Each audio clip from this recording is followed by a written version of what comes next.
mi intervención, como sabéis, se centra en auditorías energéticas, concretamente, como es lógico, auditorías energéticas en regadío y en particular en comunidades de regantes. Antes de entrar en el tema, me gustaría destacar algunos datos referentes al consumo energético, aunque ya los ponentes que me han precedido han hablado sobre el consumo, pero una pincelada sobre el consumo energético en el sector agrario. En el gráfico, un segundo. En el gráfico vemos la evolución de la estructura sectorial de la demanda de energía final desde 2000 hasta el año 2019 y vemos que en total el sector agricultura y pesca, que aquí están agrupados, el sector primario, representa el 3,4% del consumo total. Si vamos a los datos de 2020, que los tenemos en estas tablas, vemos por una parte cómo se distribuye el consumo de energía dentro del sector agrícola y vemos que la electricidad, que es la forma de energía mayoritariamente usada en regadío, representa aproximadamente el 16%. En el sector, la agricultura como sector económico, la demanda representa menos del 4% de la demanda nacional. Es un porcentaje que se puede considerar insignificante en términos globales, pero no lo es, evidentemente, para el agricultor o para el regante o para el conjunto de regantes agrupados en una comunidad. La agricultura, como todos sabemos, es una actividad económica y como tal tiene que ser rentable. Por lo tanto, ese consumo energético, pues estaba hablando precisamente el ponente anterior sobre el precio de la energía, sobre los costes energéticos, pues ese consumo energético tiene que ser asumible por el regante, por el agricultor, y la agricultura tiene que seguir siendo una actividad rentable. Los diversos planes de acción que se han desarrollado desde la Estrategia de Ahorro y Eficiencia Energética en España y planes posteriores impulsan medidas de ahorro energético en todos los sectores económicos y entre ellos, evidentemente, en agricultura. Centrándose en agricultura de regadío, se habla de ciertas medidas, principalmente la realización de auditorías energéticas en comunidades de regantes. Bueno, no son solo las comunidades de regantes las que tienen este problema, pero evidentemente controlan la mayor parte de la superficie en regadío, por lo tanto las medidas que vayan dirigidas a comunidades de regantes tendrán un impacto sobre un número importante de explotaciones. En este contexto se publicó en el año 2008, ya ha pasado un tiempo desde entonces, se publicó el Protocolo de Auditoría Energética en Comunidades de Regantes, que a través de un contrato con el IDAE, en el que participamos los miembros del Grupo de Investigación Agua y Energía para una Agricultura Sostenible.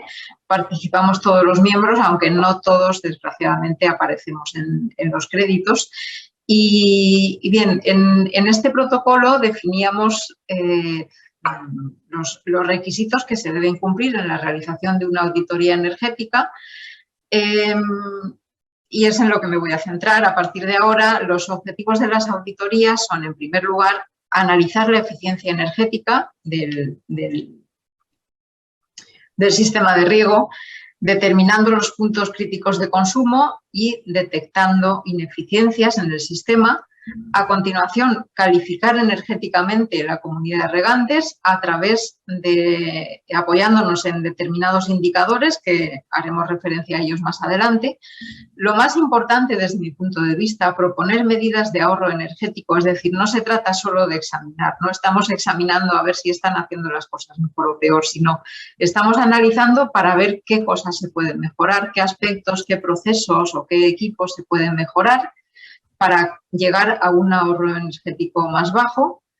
y evaluar energéticamente y económicamente las medidas de mejora. Es decir, algunas medidas de mejora nos encontramos con que pueden tener un impacto muy positivo sobre el consumo energético, pero luego se analizan desde el punto de vista económico y se ve que no son viables. Entonces, es importante la evaluación tanto desde el punto de vista energético como económico. Los pasos a seguir en la realización de una auditoría serían, en primer lugar, la toma de datos. Hay que recabar datos de muchos tipos a los que luego haré referencia. Con esos datos ya podremos hacer una evaluación de los equipos, es decir, determinar el rendimiento de los bombeos. También haremos un análisis del aprovechamiento energético. Determinaremos cuánta energía es necesaria para que el agua llegue a cada hidrante con la presión requerida. Con eso determinamos cuánta energía se está aportando al agua y establecemos la eficiencia de suministro energético. A continuación calcularemos una serie de indicadores de uso de la energía que nos va a permitir conocer la situación energética actual de esa comunidad de regantes y también calificar energéticamente la comunidad de regantes. La calificación energética consiste en la evaluación de la gestión energética, de la eficiencia energética y del consumo de energía. Una vez que ya tenemos estos indicadores y tenemos la calificación energética, ya pasaríamos a proponer medidas de mejora, proponer medidas que están encaminadas a reducir el consumo energético y, como decía antes, cada una de estas medidas se evalúa desde el punto de vista de ahorro de energía, pero también desde el punto de vista económico, porque hay que tener en cuenta la inversión, el plazo de amortización y la rentabilidad, digamos, la rentabilidad de cada una de estas medidas. La toma de datos es un proceso bastante importante porque se tiene que llegar a un conocimiento bastante exhaustivo de cómo funciona la comunidad de regantes. Es decir, no nos puede bastar con 4 datos generales de la superficie regada, si tenemos un bombeo, tenemos 2 bombeos, si tenemos un número de balsas. Tenemos que tener un conocimiento bastante exhaustivo del funcionamiento del sistema de riego. Utilizaremos o recabaremos datos descriptivos del funcionamiento habitual de la comunidad de regantes, datos de infraestructura y manejo de las instalaciones y datos de consumo energético específico. En el protocolo está detallado esta toma de datos. Tampoco me quiero entretener aquí mucho porque si no esto se podría hacer eterno. Podría hablar durante horas de este tema, pero entiendo que tenemos una limitación de tiempo. Pero en cualquier caso siempre podemos luego preguntar al final o que nos transmitan las preguntas. Tras la toma de datos ya podemos hacer el análisis de la eficiencia energética. La eficiencia energética nosotros en el protocolo y en otras publicaciones la hemos definido como... nos hemos apoyado en estas dos eficiencias. La eficiencia energética de los bombeos, que sería el cociente entre la energía hidráulica que se suministra al agua y la energía eléctrica que los bombeos toman generalmente de la red eléctrica. Por otra parte, tenemos la eficiencia de suministro energético, que la definimos como el cociente entre la energía requerida y la energía requerida por los sistemas de riego en parcela y la energía suministrada al agua por los bombeos. De manera que tenemos estos dos valores de eficiencia, la eficiencia de los bombeos, la eficiencia de suministro energético, y la eficiencia energética general será el producto de estas dos eficiencias, es decir, será el cociente entre la energía requerida por los sistemas de riego y la energía que realmente están tomando las bombas, los motores de la red. También en el protocolo está detallada la metodología para el análisis de la eficiencia. Y en cuanto a la eficiencia de suministro energético, sí que es cierto que con posterioridad a la publicación del protocolo desarrollamos vimos que esa forma de calcular la eficiencia de suministro energético, digamos que cojeaba, que no se podía generalizar, porque cuando teníamos un sistema más complejo, con varios puntos de captación, etcétera, pues el modelo quedaba un poco limitado, había que corregirlo. Entonces publicamos este artículo de generalización del cálculo de la eficiencia de suministro energético en redes de distribución de agua de riego, que se puede, si luego pasáis esta presentación, aquí está el enlace, el DOI de esta publicación. Bueno, el análisis de la eficiencia ya nos permite obtener una serie de indicadores energéticos que luego nos van a servir para proponer medidas de mejora. Por una parte tenemos indicadores generales que nos permitirán calificar la comunidad de regantes. Estos indicadores generales serán descriptivos de funcionamiento y de eficiencia. Definimos también unos indicadores individuales de uso de la energía, que son indicadores que vamos a utilizar para analizar y calificar los bombeos de forma individual. Con esto vemos que en un mismo sistema de riego podemos tener un bombeo muy eficiente, que tiene una buena calificación, pero tenemos otro bombeo que por diversas circunstancias, porque tiene más años, porque está peor mantenido, por la circunstancia que sea,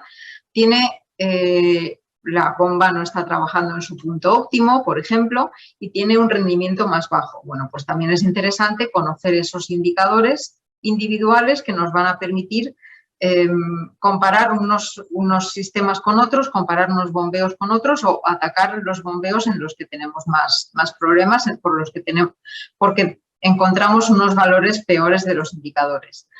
En cuanto a la calificación energética, que la haremos a partir de los indicadores que hemos obtenido previamente, esa calificación energética atenderá a diversos aspectos como la eficiencia energética, el consumo energético y la gestión energética.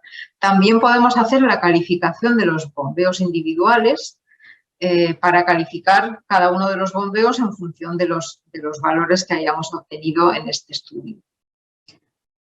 Comenzamos, no me voy a detener en todos los indicadores porque ya veis que son muchos, simplemente aquí voy a presentar las tablas con los indicadores. Veíamos que entre los indicadores generales de uso de energía tenemos unos indicadores descriptivos que nos dan una somera idea de la situación energética para los que nos están hablando de datos muy globales, datos de los que podemos recabar simplemente haciendo una consulta a los gestores de esa comunidad de regantes. El suministro de agua, la potencia contratada, la energía anual consumida, etcétera.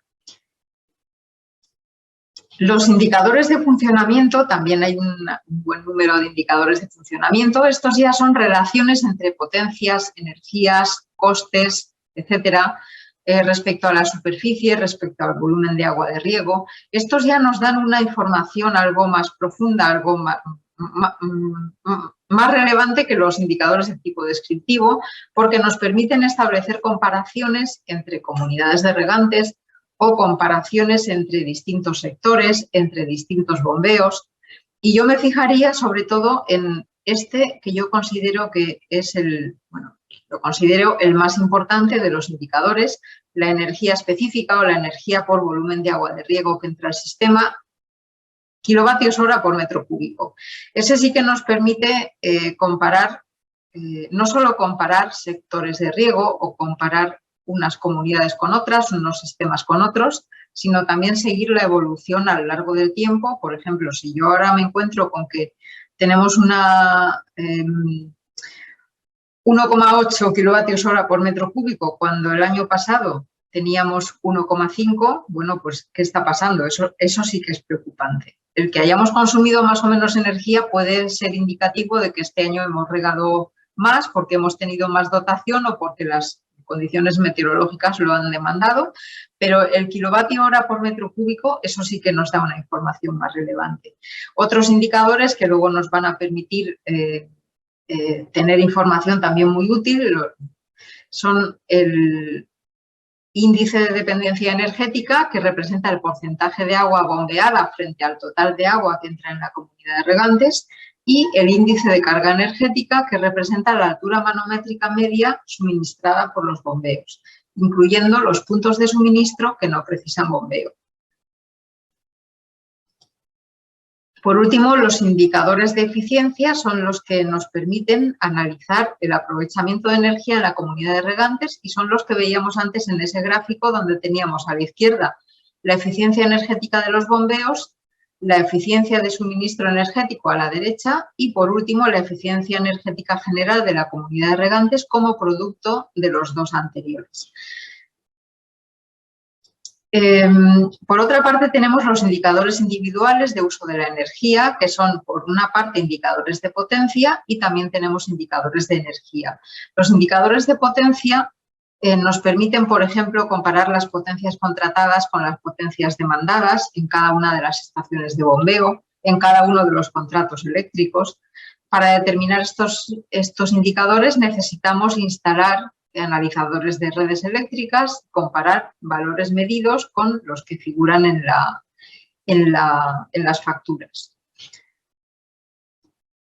Los indicadores individuales de energía también se estudian para cada uno de los bombeos individuales, analizan la eficiencia energética de cada bombeo, indican los consumos energéticos y eficiencias de cada uno de los bombeos de la comunidad de regantes durante el periodo de medida. Se tienen en cuenta los volúmenes de agua bombeados, la energía consumida y se estima finalmente la eficiencia energética del bombeo, que luego nos permite obtener la eficiencia global, teniendo en cuenta la ponderación, el volumen que cada una de esas estaciones de bombeo, si tenemos varias, teniendo en cuenta el volumen que cada una de ellas aporta, pues podemos hacer la ponderación y obtener el indicador global. Por otra parte, una vez que tenemos los indicadores, ya podemos proceder a la calificación energética de la comunidad de regantes, como decía antes, atendiendo a tres criterios. A la eficiencia energética general, tendríamos esta tabla en azul, en la que tenemos las especificaciones. Tendríamos una calificación de excelente por encima del 50%, buena, normal, aceptable o no aceptable. Tengamos en cuenta que estos valores parecen bajos, pero es que realmente la eficiencia de los bombeos, bueno, puede ser mayor si tenemos equipos nuevos, bien mantenidos, con alta eficiencia, pero luego la eficiencia de suministro energético depende mucho de cómo sea la zona, de cómo sea la orografía de la zona regable, y ahí sí que nos hemos encontrado diferencias muy importantes, sobre todo comparando, en auditorías energéticas que habíamos hecho nosotros en esta zona, en la Vega Baja y en la provincia de Murcia también, y auditorías que habían hecho colegas nuestros en la Universidad de Castilla-La Mancha, en Albacete sobre todo. Claro, el terreno es completamente distinto y en el caso de ellos nos encontrábamos con que la eficiencia de suministro energético era siempre mucho mayor. ¿Por qué? Pues porque tenían zonas mucho más llanas y eso afecta enormemente al valor de la eficiencia de suministro energético. Con lo cual, en nuestro caso, en caso de zonas con mayores desniveles, pues nos encontramos con un valor de eficiencia de suministro energético bastante más bajo generalmente, que al multiplicar por la eficiencia de los bombeos, pues el resultado queda bastante reducido ese valor de eficiencia. Por otra parte, atendiendo al consumo energético, podemos encontrarnos con comunidades de regantes desde no consumidoras hasta grandes consumidoras, en función del consumo de energía por superficie. Y la calificación, en cuanto a gestión de la energía, nos encontraríamos con esta calificación en la que, atendiendo a la gestión energética, se otorga una puntuación a cada uno de los aspectos que se estudian aquí en esta tabla, que se refieren al mantenimiento, a las revisiones en cuanto al alcance, al tipo de revisiones, al personal que realiza esas revisiones. Por ejemplo, teníamos el caso anterior del ponente anterior, que es un gestor energético, pues evidentemente no va a ser lo mismo una revisión realizada por un gestor energético o por una empresa especializada que una revisión realizada por el personal propio que quizá no tiene el perfil técnico o los conocimientos técnicos más adecuados para realizar esa revisión. Pues teniendo en cuenta la puntuación otorgada a cada uno de estos procesos, pues nos encontramos con estas calificaciones de excelente, buena, aceptable o deficiente para la gestión energética. Y cuando analizamos los bombeos individuales, también obtenemos la eficiencia de los bombeos. Como hemos visto antes, esta eficiencia puede ser se puede calificar como excelente, buena, normal, aceptable y no aceptable. Aquí estamos ya ciñéndonos exclusivamente a los bombeos individuales, es decir, estamos calificándolos en función de la eficiencia energética de los bombeos, sin tener en cuenta la de suministro energético. Algunos de estos indicadores que hemos visto en las tablas anteriores no los necesitamos solo en el momento de hacer una auditoría, sino que nos puede servir como una referencia muy buena, podemos utilizarlos como indicadores de seguimiento para ir haciendo un seguimiento precisamente del estado de esa comunidad de regantes, de cómo evoluciona la eficiencia energética, cómo evoluciona el consumo energético en ese sistema de riego, en esa comunidad de regantes. Podemos escoger algunos de esos indicadores e irlos obteniendo de forma periódica para comprobar que la eficiencia se sigue manteniendo dentro de unos límites. Tras analizar los resultados, ya es el momento de poner en marcha las medidas de mejora de eficiencia energética, y estas medidas pueden ir dirigidas, nosotros las solemos clasificar como medidas dirigidas a mejorar la eficiencia energética de los bombeos. En este caso normalmente son mejoras que afectan a los equipos de bombeo, que pueden ser pues, instalación de variadores de frecuencia, sustitución de equipos de bombeo por otros más adecuados a las necesidades actuales, que pueden haber ido variando con el tiempo, instalar motores de alta eficiencia, el mantenimiento, poner a punto las bombas, los motores, ajustar el punto de funcionamiento y otras medidas que tampoco detallo aquí todas, pero bueno, este tipo de medidas lo que consiguen es mejorar la eficiencia energética de los bombeos. Por otra parte, tenemos las medidas que van encaminadas a mejorar el diseño y el manejo de la red. Y subrayo manejo porque, claro, en fase de explotación se puede cambiar el manejo, pero cambiar el diseño ya es o más difícil o mucho más costoso, con lo cual destaco el manejo, y estas medidas pueden consistir en sectorización por sectores de cota homogénea, reorganización del reparto de agua estableciendo turnos de distinta demanda energética, automatización de instalaciones, mantenimiento periódico de instalaciones.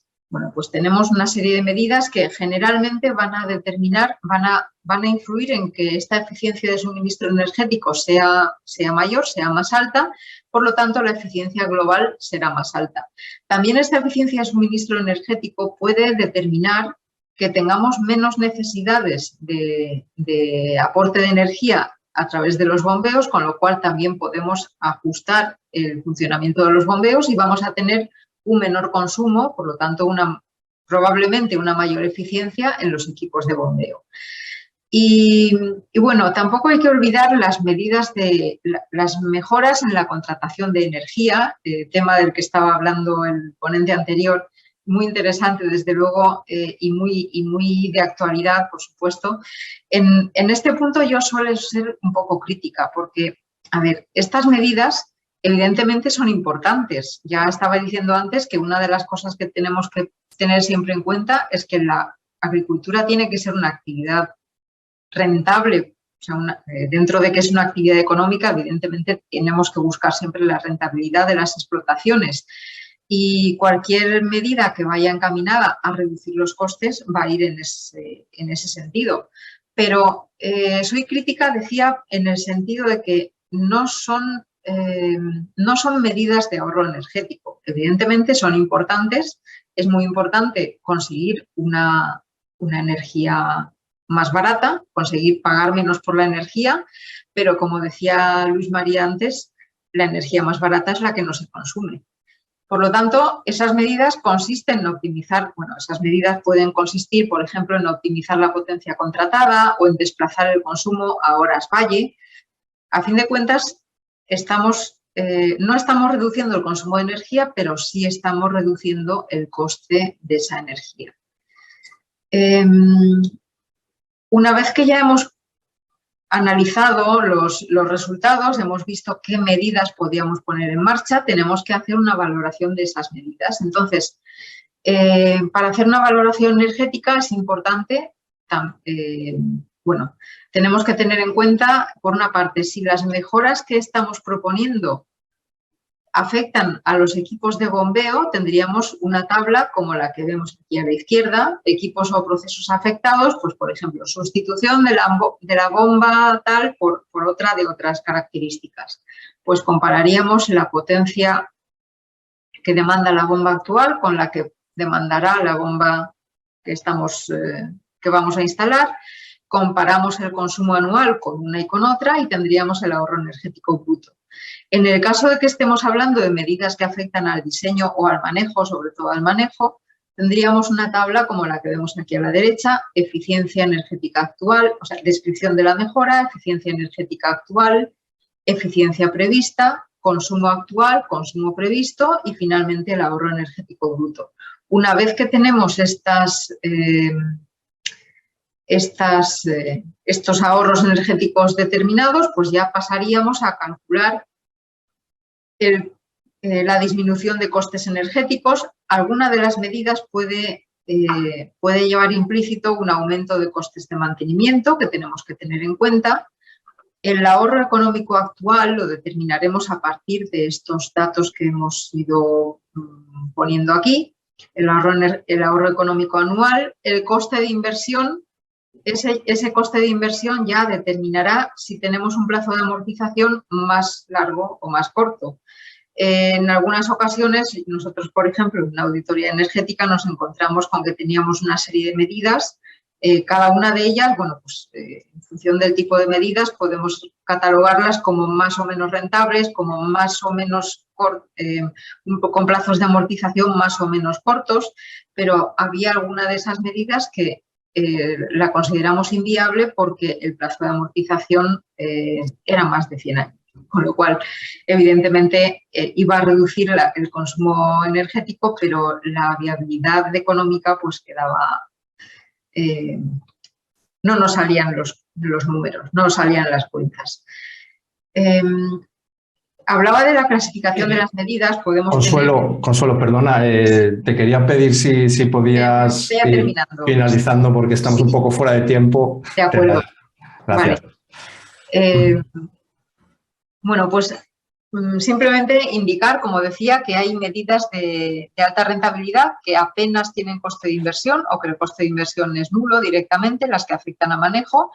Luego tenemos otras con un coste de inversión reducido que se amortizan más o menos rápidamente y otras con un elevado coste, como veíamos antes, que puede hacerlas inviables.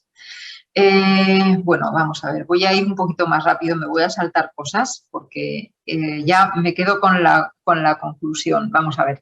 Como os decía antes, han pasado 14 años desde la publicación del protocolo. Se han hecho muchas auditorías basadas en este protocolo. Creemos que ya es el momento de revisarlo, de actualizarlo, retocar algunos indicadores, porque habéis visto que hay muchos indicadores y quizá no todos dan información tan relevante, algunos pueden resultar superfluos. También es el momento de introducir como medidas como medidas de mejora la utilización de energías renovables, energías procedentes de fuentes renovables, como estaba comentando también antes Ricardo Molina, la utilización de energía solar, también se podría utilizar energía eólica. Son tecnologías que han experimentado una evolución muy importante en los últimos años que las convierte en una alternativa muy interesante y reduce la dependencia, evidentemente, la dependencia de la energía de la red. Y también actualizaríamos la metodología de cálculo de la eficiencia de suministro energético, como veíamos antes, que ya hemos publicado en una revista científica. Bien, pues nada más que daros las gracias otra vez por vuestra atención y por la invitación a esta jornada, a este foro. Y bueno, quedo a vuestra disposición si queréis hacer cualquier tipo de consulta.